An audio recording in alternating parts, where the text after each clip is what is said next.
น้ำหมดท่วมถึงไหนนะท่วมเฮือนอยู่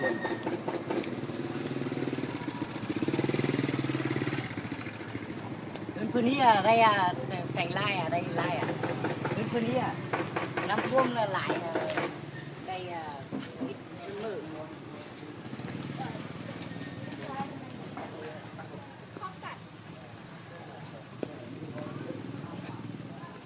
จะไม่ได้ใส่ก็อยู่ติดน้ำอย่างนั้นนะเดินเข้าไปได้ด้วย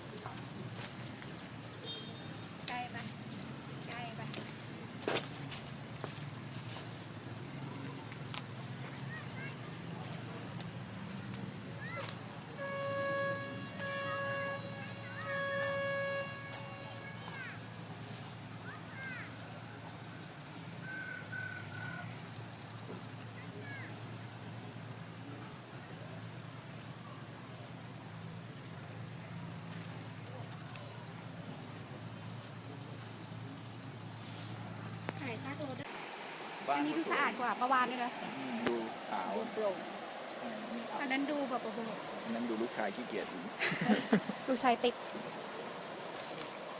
บ้านก็สวยยุคหลังเลยชอบมากมาเวียดนามชอบบ้านชอบมากต่างหากบ้านเวียดนาม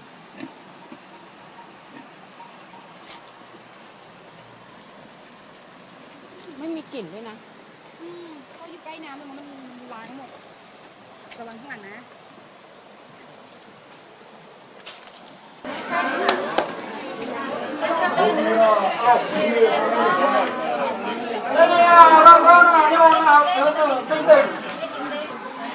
ai giảm sạch đi tiền đây ngồi luôn đây luôn nào anh nhờ bạn chị áo hòa lắm đấy là anh nhờ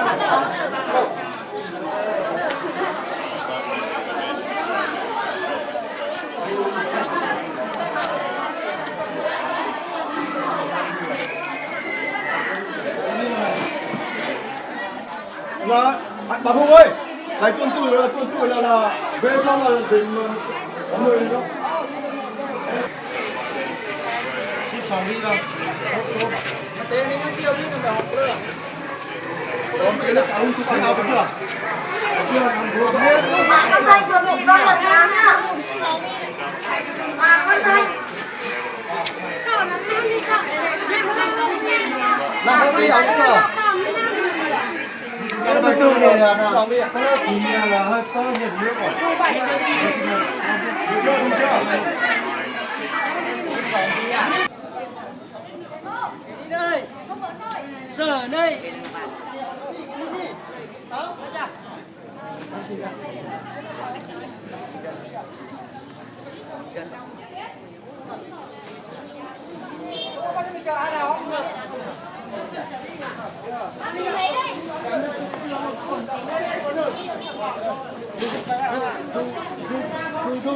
Thu bên này.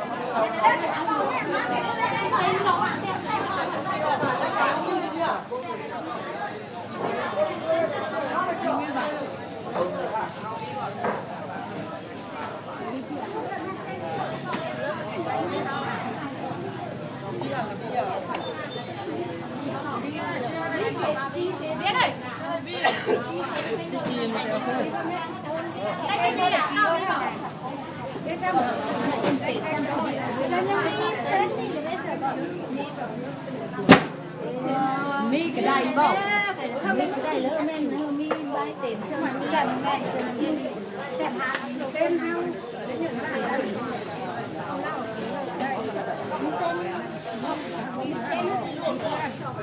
mi làm phải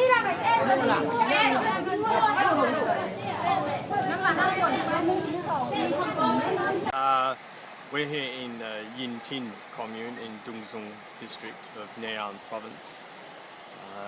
Towards the end of June this year, tropical storm Haima went through northern Vietnam and caused a lot of damage, particularly in the western areas of Nayam due to high winds and floods.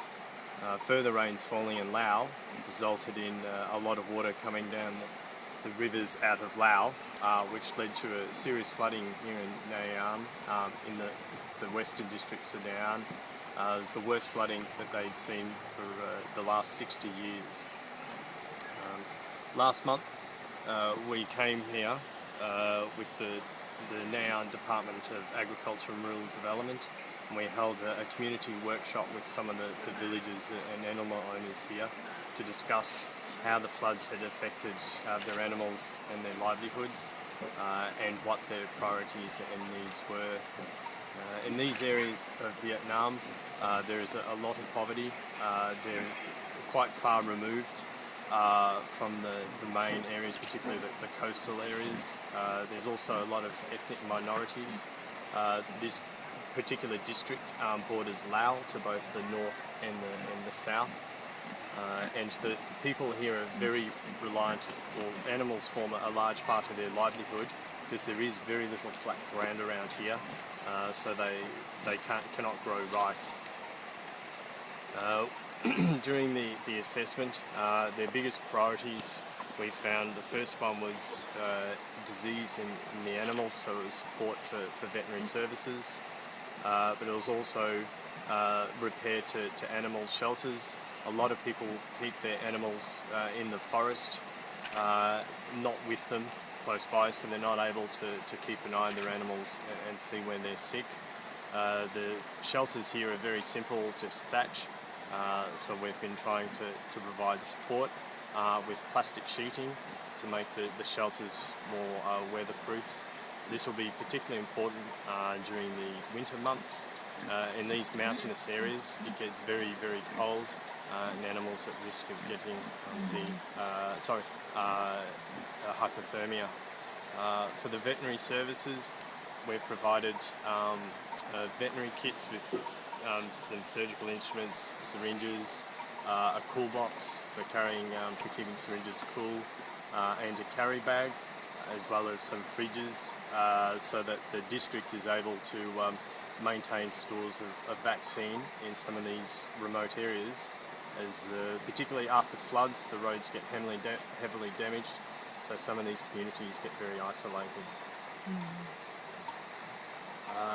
For our WSPA's plan in Vietnam, we are looking to continue our relationship with the Ministry of Agriculture and Department. Exactly how that relationship will work is still being discussed, but it will most likely be with trainings for officials and veterinarians from the provinces in Vietnam that are most vulnerable to natural disasters. But we'd also, as well as working with the Vietnamese government, we'd also like to work with some of the international humanitarian NGOs to help improve their response to people, particularly in these remote, poor communities where animals form a large part of their livelihood.